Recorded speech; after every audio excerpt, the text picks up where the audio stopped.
Bonjour, je suis Caroline de Souffle Quantique et j'aide les personnes à se reconnecter à leur puissance et à leur sagesse intérieure à partir de leur être vibratoire quantique. Donc aujourd'hui, je vais vous donner quelques notions très simplifiées de ce qu'est le champ quantique pour vous donner un aperçu en fait des conséquences et des répercussions que ça peut avoir en fait dans votre fonctionnement quotidien. Et pour cela, je vais parler un tout petit peu théorie au départ. C'est-à-dire que nous, pour la plupart d'entre nous, on nous a appris au niveau des échelles de la matière, c'est-à-dire que si je pars de l'humain que je suis et que nous sommes, il est ensuite composé d'organes, qui est lui-même composé de tissus, composé ensuite en cellules, puis en molécules, puis en atomes. Et pour la plupart d'entre nous, on s'est arrêté là avec comme donnée scolaire que les atomes étaient des espèces de billes rondes autour desquelles tournaient des électrons qui étaient d'autres petites billes.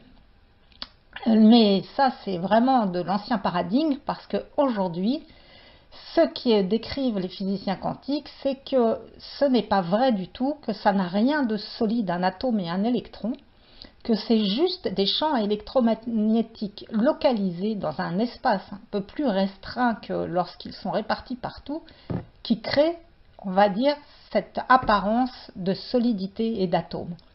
Et ils sont allés bien plus petits que le niveau de l'atome, puisque maintenant ils en sont à continuer à découper l'atome en plein de petites structures et qu'ils appellent maintenant même des cordes. C'est-à-dire que la matière la plus petite modélisable aujourd'hui, c'est en fait une vibration sous forme de corde et qui est, on va dire, étale, juste disponible.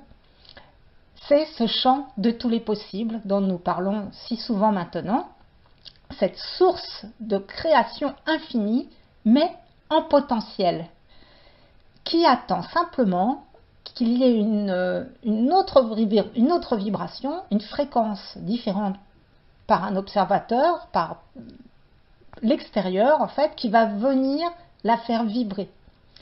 Et en se mettant à vibrer, ça va créer donc les atomes et qui, par un effondrement de l'onde, suite à l'observation donc d'un élément extérieur, va se condenser sous ce que nous appelons une forme matière.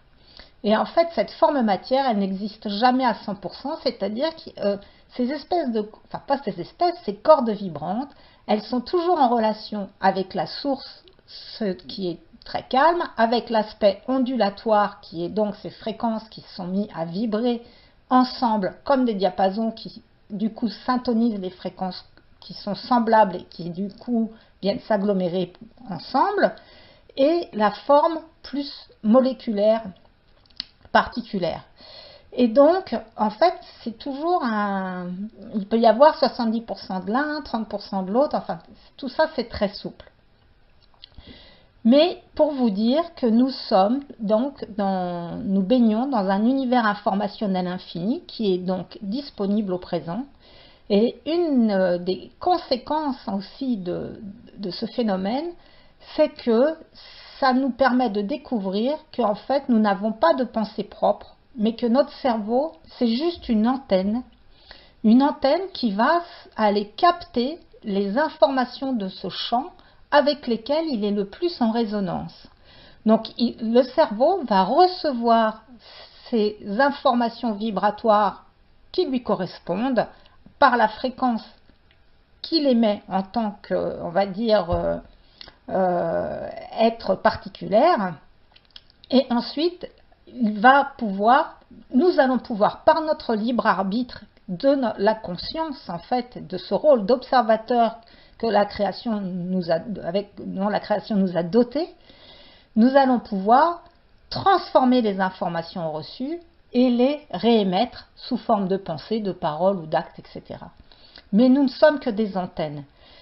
Ce qui signifie que lorsque nous sentons vraiment en colère, par exemple, eh bien nous allons nous connecter à toutes les fréquences de colère de la Terre qui sont semblables aux nôtres, ce qui peut donner des comportements profondément explosifs et qui nous débordent. idem avec la tristesse, mais aussi idem avec la joie et la paix et tout ce que nous souhaitons de mieux dans notre vie. Donc c'est important de savoir que nous ne sommes pas nos pensées, mais nous sommes le résultat de ce que nous avons capté du champ de l'inconscient collectif qui est la somme des pensées de toute l'humanité et bien au-delà. C'est ça que j'avais envie de vous partager aujourd'hui. Et juste pour finir, je vais vous faire un petit parallèle en fait entre l'ordinateur et ce qu'il peut nous apporter, et donc ce fonctionnement entre notre mental, notre subconscient, la source, etc. C'est-à-dire que nous, devant notre ordinateur, par notre mental, nous pouvons demander un détail, par exemple de chercher une table rouge. Et l'ordinateur, en fait, va se connecter dans son disque dur, et d'abord, il va avoir besoin dans son disque dur d'avoir téléchargé des programmes qui nous permettent de faire cette recherche. Et cette machine va se connecter à un champ plus vaste par un moteur de recherche qui va avoir accès à toutes les données qui nous permettent d'avoir on va dire la réponse à table rouge. Mais sauf que, en fait, toutes ces données qui sont donc dans le moteur de recherche, entre guillemets, elles sont en potentiel, c'est-à-dire que nous n'y avons pas accès. Elles sont disponibles, mais on ne peut pas y avoir accès tant que par notre attention, notre intention et une décision, nous demandons d'aller actualiser certaines de ces variables qui sont contenues dans le champ, c'est-à-dire les tables rouges. Et donc notre mental, il est très réducteur au niveau informationnel par rapport à cet espace de champ de tous les possibles. Et ce qui stocke en fait le maximum des programmes, c'est notre subconscient qui lui a déjà plus d'informations puisqu'il est resté en contact avec l'ensemble, on va dire, disponible de ce moteur de recherche qui est la source. Ce qui fait que plus nous sommes dans notre mental et plus nous avons accès à des informations précises, mais séparatrices et pauvres sur le plan de la quantité.